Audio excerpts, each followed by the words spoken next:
Fala pessoal, beleza?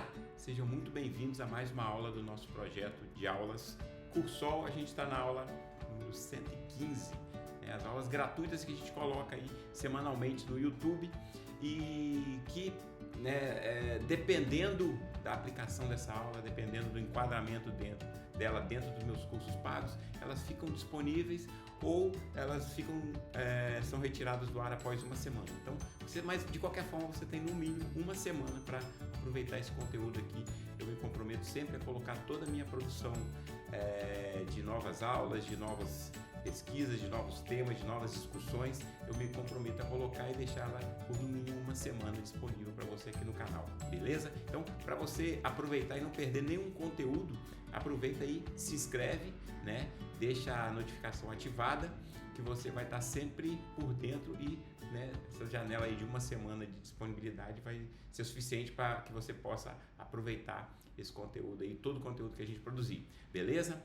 A aula de hoje ela tem a ver com energia solar, mas ela não é diretamente relacionada à energia solar. A gente vai estar falando de temas que, vamos dizer assim, tem uma semelhança, tem uma proximidade, eles são temas tangenciais à tecnologia solar fotovoltaica, mas que tem muito em comum. Por exemplo, são temas que estão em alta, talvez até, vamos dizer, eu costumo dizer que a tecnologia que eu vou falar na aula de hoje, que é a dos veículos elétricos, ela está numa sequência da energia solar fotovoltaica. Então, nas tendências tecnológicas, a solar fotovoltaica ela já aconteceu e a dos veículos elétricos está acontecendo.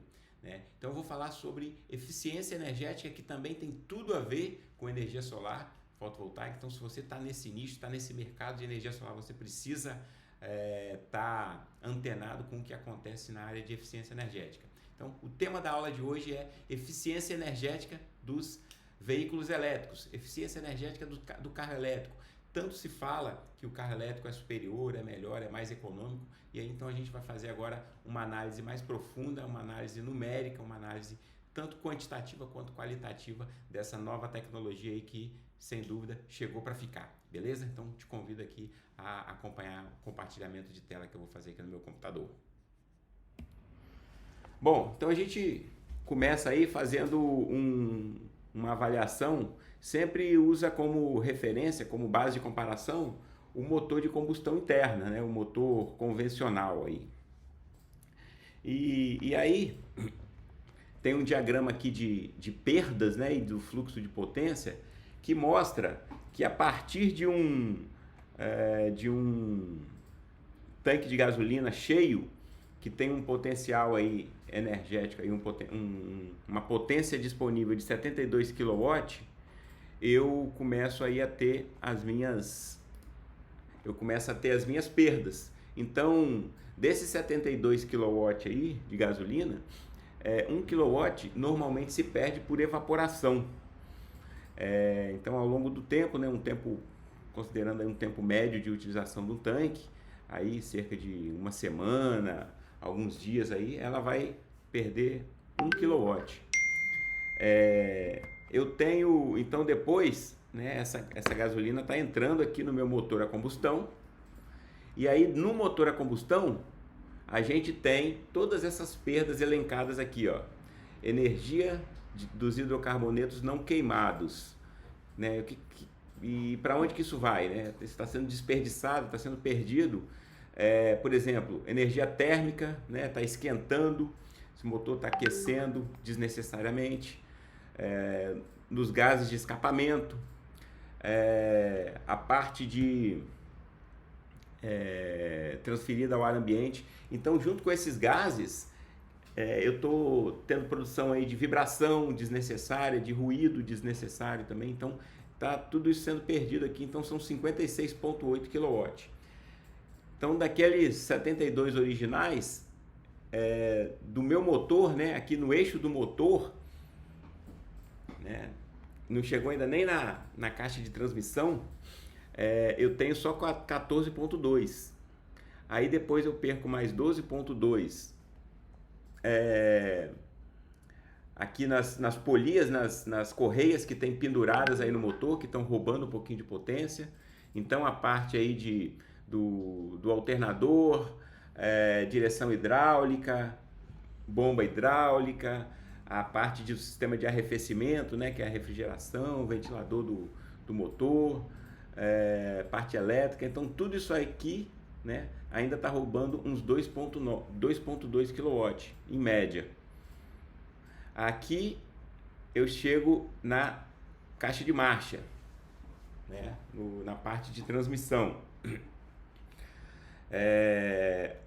Então a gente tem perdas mecânicas aqui na transmissão da ordem de 3 kW e sai aqui disponível para as rodas 9 kW. Fazendo uma continha básica aqui, ó, 9 dividido por 72 vezes 100, isso equivale a 12,2%. Ou seja, eu tenho uma eficiência no motor de combustão do tanque para a roda, né, do tanque da entrada aqui para a roda, de 12,5%. Né? Então a gente muitas vezes fala assim que o motor a combustão ele tem uma eficiência baixa, né? A gente está falando só desse bloquinho cinza aqui, ó, que é na faixa de 30% a 35%. É o motor aqui. Só que ainda tem outras perdas aqui associadas à parte do carro.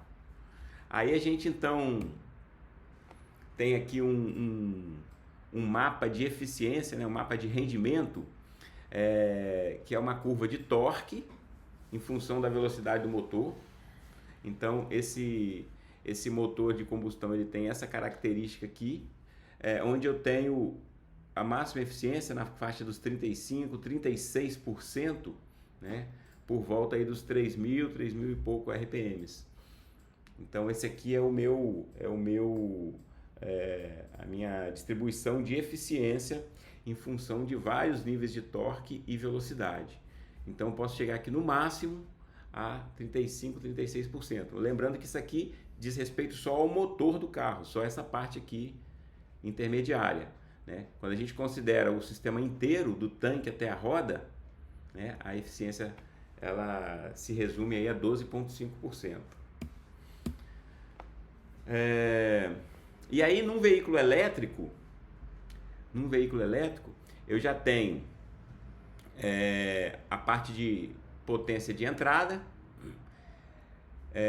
eu tenho aqui a parte eletrônica do acionamento, que são os inversores, os conversores, a parte de eletrônica de potência que vai fazer mandar energia para as rodas. Então eu tenho um rendimento aqui de 98%, 0,98 aqui, ou seja, só 2% na parte de eletrônica perdido. Os motores dos carros elétricos são motores de alto rendimento, então eles estão aí na faixa de no mínimo 95%, né?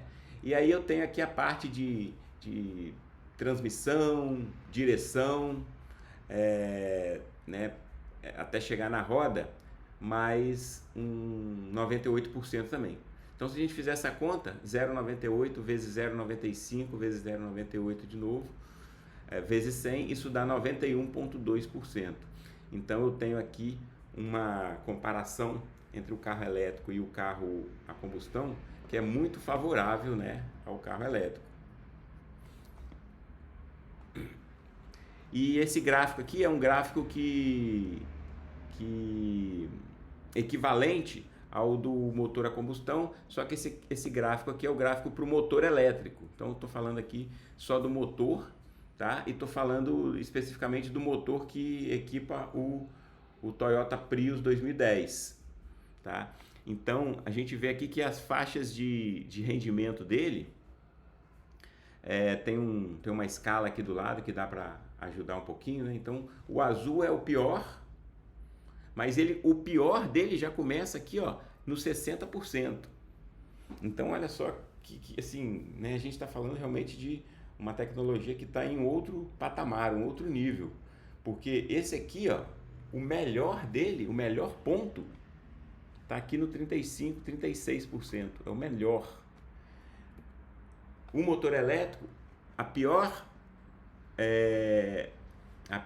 faixa de operação que seria aqui em velocidades muito altas, ó, 12 mil, 10 mil, 8 mil, 6 mil, e com torques muito baixos, ou então velocidades muito baixas e torques muito altos, essa pior faixa de operação está começando em 60%.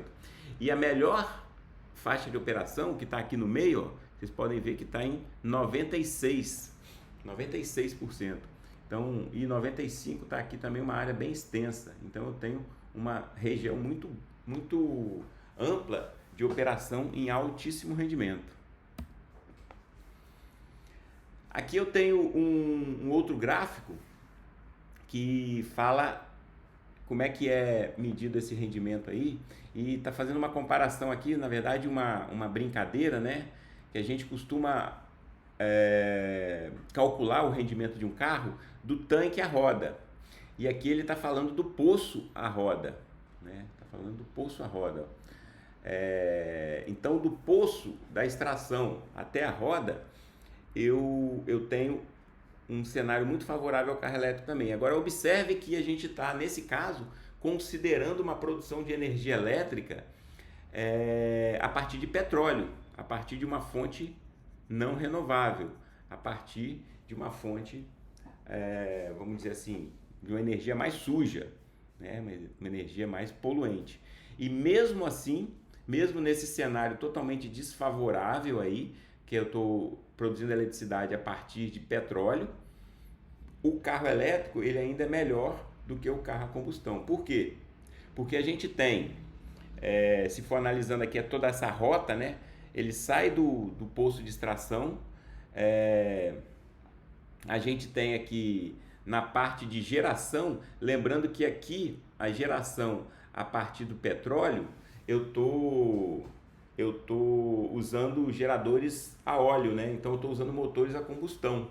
Então essa geração aqui está com 33%, né? A faixa do rendimento a motores a combustão interna. Então estou aqui com 33% no meu gerador. Aí na transmissão elétrica, a gente tem perdas aí na faixa de 6%, então a transmissão dá uma eficiência de 94%. Então eu tenho aqui nessa parte aqui, ó, do poço até chegar aqui na bomba de carregamento, 31% de eficiência. E aí a gente tem o nosso carro, que esse exemplo aqui está considerando 76%, né? Mas a gente tem um exemplo aqui mais favorável aqui de 91%.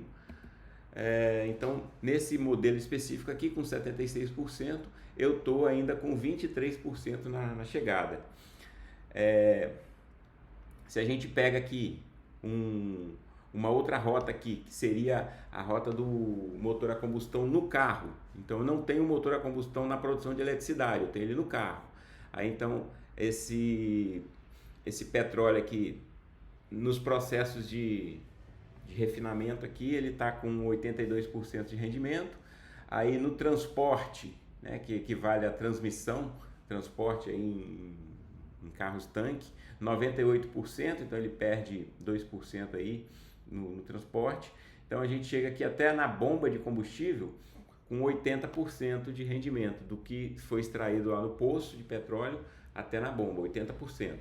Só que aí o meu carro, ele tem cerca de 13%, né? A gente está arredondando aqui para 13%, mas ele, nesse primeiro exemplo aqui, ele estava com 12,5%. Então, considerando aqui os 13%, não, na verdade estou considerando 16%, né? 16% aqui do carro.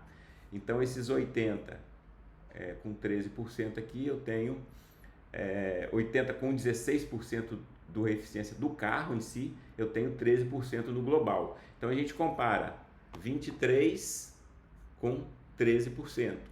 Então essa é a comparação considerando aí uma situação de utilizar energia elétrica proveniente de petróleo. O que não é o caso no Brasil, né? Então nosso caso aqui, como a nossa produção de energia elétrica ela é predominantemente renovável, predominantemente hidrelétrica, a gente tem muito mais benefícios ainda do que essa comparação aqui. Mas isso aqui é só para é só para rebater, né, um pessoal que gosta de criticar o carro elétrico falando de alguma... Tem até umas imagens, umas cenas aí que viralizaram uma época, que é o carro elétrico abastecido com um gerador a diesel. Então o pessoal usa... Deixa eu ver se eu acho essa imagem aqui. Então essa aqui, ó. O pessoal usa essa imagem aqui para criticar, né? Fala assim, mas não faz sentido você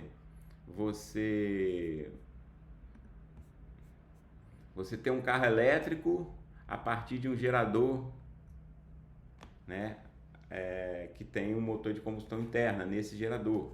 Então eles estavam, né, criticando esse cenário. Mas mesmo nesse cenário, né, e por sinal aqui, eu acho que esse site aqui ele vai falar isso, mas se eu não me engano, aquela situação ali, ó, bem-vindo ao manicômio, carregador de carros elétricos alimentado por gerador diesel.